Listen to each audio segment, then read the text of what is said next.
MV Baltic S की टक्कर, जहां करोड़ों की गाड़ियां डूब गई। Collision of MV Baltic Ace where cars worth crores sunk।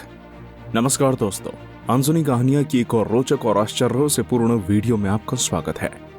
आज की इस वीडियो में हम आपको ऐसी घटना के बारे में बताने जा रहे हैं जिसमें करोड़ों की गाड़ियां पानी में डूब गई और एमवी बाल्टिक एस नाम का एक फ्लैग्ड कार कैरियर समुद्र की गहराइयों में समा गया। आखिर ये घटना कहां, कैसे और क्यों घटी, इसकी पूरी सच्चाई के बारे में जानेंगे हम आज की इस वीडियो में। इसलिए इस वीडियो को अंत तक जरूर देखें और इसका आनंद लें। तो ये जानने से पहले कि आखिर ये घटना कैसे हुई, हमें ये जानना जरूरी है कि आखिर एमवी बाल्टिक एस है क्या और ये इतना खास क्यों है। तो आपको बता दें, एमवी बाल्टिक एस एक बहामियन फ्लैग्ड कैरियर था जो कि 5 दिसंबर 2012 को डूब गया था। एक कंटेनर शिप से टकराने के बाद ये कैरियर ध्वस्त हो गया और ये घटना काफी भयानक होने के साथ साथ बर्बादी करने वाली भी थी, जिसमें करोड़ों का नुकसान हुआ। एमवी बाल्टिक एस की कुछ खास बातें हैं जो आपको जानना जरूरी है और जिसे जानकर ही आप अच्छे से इस घटना के घटने के सही कारण को भी समझ पाएंगे।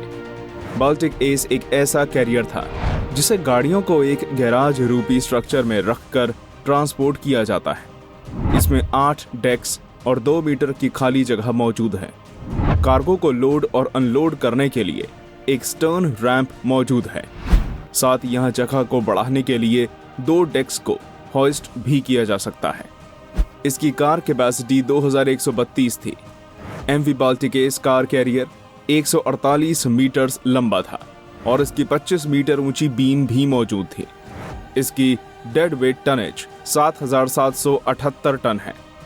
इसी प्रकार के अन्य जहाजों की ही तरह इसमें भी लगभग 5 मीटर का प्रोपेलर था जो कि सीधे मुख्य इंजन से जुड़ा हुआ था। इसका prime mover 7 cylinder MAN BMW low speed diesel engine था जो कि लगभग 13,000 हॉर्स पावर का आउटपुट देता था। इसमें 1000 किलोवाट का बो थ्रस्ट भी लगा हुआ था। इसे बर्फ में नेविगेशन के लिए अच्छे से बनाया गया था। अब कई लोग ये सोच रहे होंगे कि भाई हमें ये सब जानने की क्या जरूरत है।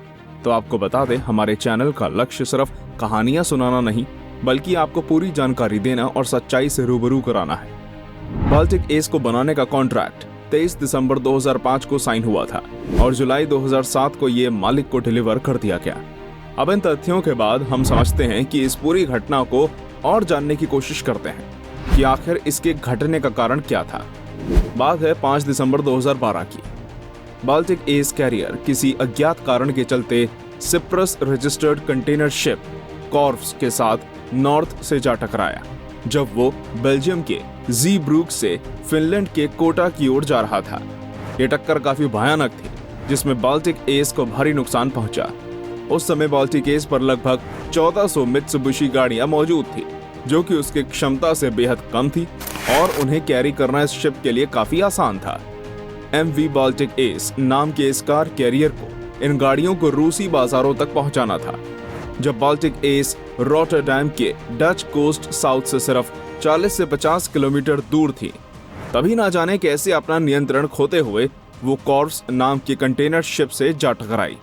हालांकि इस टक्कर के पीछे असली कारण क्या था ये सही रूप से सामने नहीं आ पाया, लेकिन अगर कंपनी के रिप्रेजेंटेटिव की माने तो ये सब इंसानी गलती के कारण हुआ था जो कि उस कैरियर में मौजूद थे।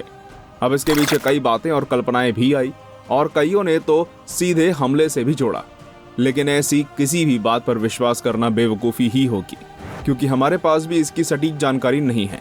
इसलिए हम आपको ये नहीं बता सकते कि घटना के वक्त असल में क्या हुआ था।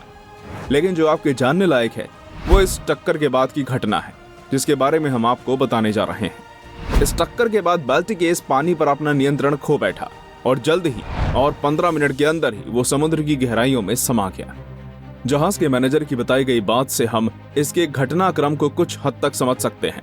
मैनेजर के अनुसार कॉर्व्स जे ने बाल्टिक एस कैरियर को साइड से टक्कर मारी थी जो कि दोनों में से किसी के नियंत्रण खोने या गलती की वजह से हुआ होगा। इस टक्कर में बाल्टिक एस तो पानी में समा गया, लेकिन कॉर्व्स की बोट टेढ़ी हो गई और उसे काफी नुकसान पहुंचा। अब ऐसे में वो जहाज डूबा नहीं और इसलिए कॉर्व्स बचे हुए लोगों को ढूंढने में और बचाने में काम आया। इस टक्कर में और लोगों की रक्षा करने में जो एक बहुत बड़ी समस्या थी वो थी घटना स्थल का बिगड़ता मौसम। मौसम कुछ ऐसा था जिसमें 3 मीटर ऊंची लहरें और बर्फ उठ रही थी। ऐसे में आप ये समझ ही सकते हैं कि इस खराब मौसम में भी इस टक्कर में एक बड़ी भूमिका निभाई होगी। आगे बचे हुए लोगों की तलाश जारी हुई। आपको बता दें, बाल्टिक के इस कैरियर पर 24 क्रू मेंबर्स मर गए और 6 लोग आज भी लापता हैं। यहाँ चलाया गया रेस्क्यू ऑपरेशन काफी सफल हुआ और इसमें 13 क्रू मेंबर्स, जिसमें जहाज का पोलिश कप्तान भी शामिल था, उन्हें सफलतापूर्वक सुरक्षित रूप से हेलीकॉप्टर और पास के जहाजों के जरिए बचा लिया गया। लेकिन एक चीज जो बचाई नहीं जा सकी वो थी कैरियर पर मौजूद गाड़ियां। जैसा कि आपको पता ही है कि कैरियर सफर में था तो उस पर 1400 के करीब गाड़ियां मौजूद थी, जो कि कैरियर के साथ ही समुद्र में समा गई, जिस कारण कंपनी का भारी नुकसान हुआ। नीदरलैंड्स के कोस्ट गार्ड के अनुसार किसी भी यात्री को ढूंढने की संभावना बिल्कुल भी नहीं थी और शायद बचे हुए लोग जहाज के मलबे में फंस गए होंगे। आखिरकार ये सामने ही आया कि कुल 11 लोग इस घटना की मौत की चपेट में आ गए हैं और बाकी बचे हुए लोगों में से कुछ को बचा लिया गया है और कुछ एक रहस्य बनकर ही रह गए हैं। आश्चर्य की बात यह भी है कि जब ये वेसल डूबा तो न्यूज रिपोर्ट्स में जो फोटो छापी गई वो किसी और जहाज की थी जो डूबा हुआ था, जो कि असल में डूबा हुआ जहाज एशिया मलेशिया था, जिसे लोग बाल्टिक एस समझ रहे थे। इस घटना के 2 साल बाद आखिरकार इसके मलबे को बाहर निकालने का फैसला हुआ और आपको बता दें, ये रॉटरडैम के पोर्ट के पास बस 35 मीटर की गहराई में डूबा हुआ था। इसमें हजारों लीटर तेल अभी बाकी था। इसे निकालना इसलिए भी जरूरी था क्योंकि इसका इस तरह से लावारिस पड़ा रहना पृथ्वी के वातावरण और होने वाली यात्राओं दोनों के लिए खतरा था। संभावनाएं थी कि कोई दूसरा जहाज इससे टकराकर पानी में डूब जाए या फिर अपना नियंत्रण खो दे। इस सब को देखते हुए मार्च 2014 में रिचविटस्टाट को इसके मलबे को निकालने का कॉन्ट्रैक्ट दिया गया। इसमें से ईंधन को निकालने के बाद बाल्टिक के इस कैरियर के कटिंग वायर के इस्तेमाल से 8 टुकड़े कर दिए गए और फिर उसे समुद्र की गहराइयों से निकाल लिया गया। इसी तकनीक का इस्तेमाल करके MV ट्राइकलर के मलबे को भी पानी से निकाला गया था। ये कार्य काफी लंबा चला और आखिरकार सितंबर 2015 में इस जहाज के मलबे को पूरी तरह निकाल लिया गया। तो ये थी MV बाल्टिक के इस कैरियर की पूरी और सच्ची जानकारी, जिसमें हमने जाना कि किस तरह कैरियर की टक्कर के चलते करोड़ों की कार्स बर्बाद हो गई और किस तरह ये पानी की गहराइयों में महीनों पड़ा रहा। वैसे आपको क्या लगता है, इसके इस तरह डूबने के पीछे असली कारण क्या होगा? हमें कमेंट में जरूर बताइए। अगर आपको ये वीडियो पसंद आया हो तो इसे लाइक कर दें और अपने दोस्तों और संबंधियों से शेयर जरूर करें। वीडियो से जुड़ा कोई भी सवाल या सुझाव हमें कमेंट्स में शेयर करें। फिर मिलेंगे ऐसे ही तड़कती भड़कती वीडियो में। तब तक घर में रहिए, सुरक्षित रहिए और देखते रहिए आपका मनपसंद चैनल अनसुनी कहानियां। धन्यवाद।